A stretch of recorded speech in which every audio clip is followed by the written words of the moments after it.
Hey Zara, I was just grabbing my coffee this morning and I overheard someone on the cafe.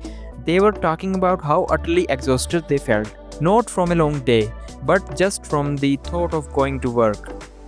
Oh, I totally get that, Zen. It's like the air gets sucked out of the room. Just thinking about those office walls, we really hit a nerve last time.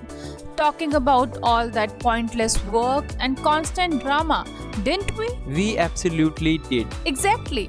We painted a pretty vivid picture of the problem. The illusion of busyness, the suffocating atmosphere, and how those support systems often leave us hanging. But today, we are not just here to vent. Yeah, not today. We are flipping the script today. Absolutely. Let's dive into some practical ways to shift from that soul sucking grind to something that actually feels productive and, dare I say, a little more human. So let's kick things off with purpose. I mean, honestly, how many times have you been asked to do something and thought, what is the point of this? So many times, Jara, the core issue in unproductive workplaces is often just a huge lack of clear, meaningful purpose for the work itself. Right. Companies really need to sit down and actually define clear, compelling goals. Goals that truly resonate with everyone, not just some big boss in a fancy cabin. When people understand why they are doing something, when they see their piece fitting into a bigger picture, that's when engagement truly skyrockets. Suddenly, tasks feel less pointless. It's like if you're building a wall, you want to know if it's for a beautiful home or just a random wall in the middle of nowhere. Exactly. Leaders need to get really honest and rigorously audit current workflows. Seriously, go through every task. Is it adding value or is it just an old habit? Yeah, I don't think it's more than that. Getting rid of those genuinely useless reports, those endless sync up meetings that could easily be a 2-line email, that frees up immense time and mental energy. Yes, it allows team to actually focus on work that matters. It's not about working harder but working smarter, and with genuine intent, it's a huge mindset shift. And a huge part of that smarter work comes down to empowerment.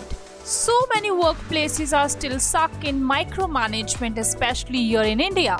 But if you want people to be productive, you have to give them more autonomy over how they work. Trust teams to manage their own time and find their best methods. Yeah, that's true. That fosters true ownership and innovation. It shifts the culture from just clocking into one focused on real results. Imagine the relief of not having someone constantly hovering. Speaking of hovering, let's dive into the office drama.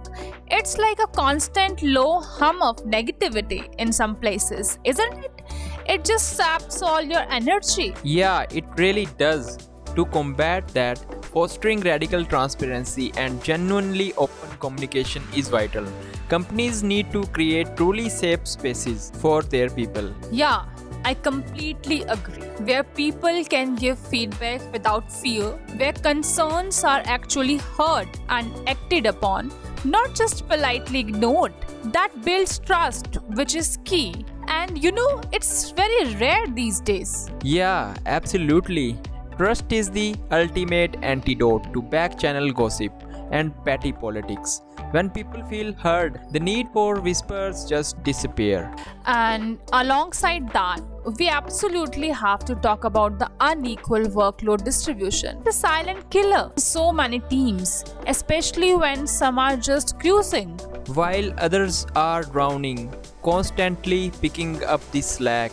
Addressing this requires proactive, empathetic leadership from managers. Yeah, they need to regularly assess team capacity, actually notice who is pulling all the weight, and crucially, celebrate those quiet achievers. They often go unnoticed. We also handle such people who are not actually contributing anything. Fairness isn't about good vibes, It's fundamental for sustainable productivity. Yeah, you are right, Zen. Exactly.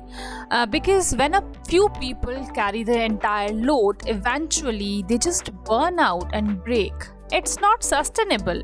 And to make this cultural shift stick, companies really should invest in conflict resolution training for everyone, equip employees with tools to address issues constructively, and face to face rather than letting resentment fester and explode into public drama.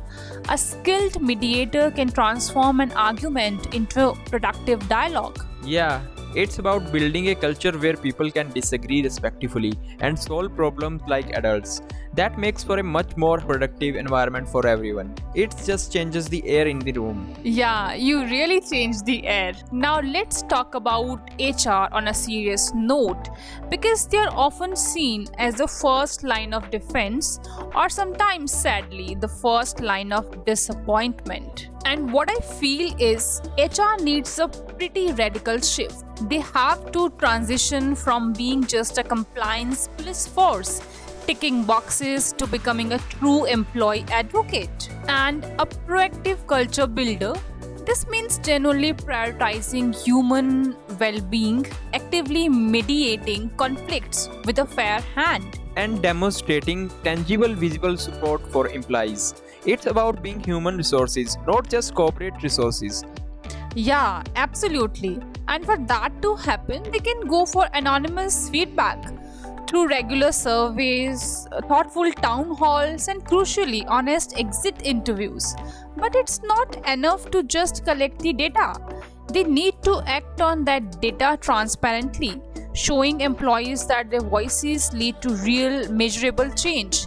That builds immense trust. And beyond just HR, companies should seriously consider cultivating genuine mentorship programs and creating easy to use internal knowledge sharing platforms. Okay, so while we are putting the onus on companies to change, it's also about what we can do individually, right? And I think on a personal level, while we push for better workplaces, we absolutely must prioritize self care and set firm boundaries. That means truly disconnecting after work, pursuing hobbies that light you up, nurturing relationships outside the office. Your worth, your identity, your happiness, they're not tied to your job's toxicity. Give yourself permission to recharge. And related to that is finding your tribe, those people who truly uplift you, whether they are colleagues you trust or your amazing friends and family. This supportive network is incredibly powerful. Yes or no? Yes, it helps you navigate challenges and reminds you that you are not alone in facing these issues. Finally, I would like to add that we should not underestimate the power of advocating the change. Even in small, consistent ways, speak up constructively, participate in feedback sessions, and most importantly, celebrate positive examples when you see them. Call out good behavior. Collective voice, even when it starts small, truly can drive meaningful transformations. Change takes time, but it starts with acknowledging the problem and then taking brave, consistent steps towards the solution. Let's all strive for workplaces where purpose triumphs over pointless, busy work, where genuine connection replaces drama, and where our well being isn't just a buzzword on a corporate slide. Let's make work something that truly lifts us up. Yes, you have been listening to Confab with Jen and Jara. Join us next time for more candid conversations that matter. Don't forget to like, share, and subscribe. We always love hearing your stories and we are open to your feedback. Thank you.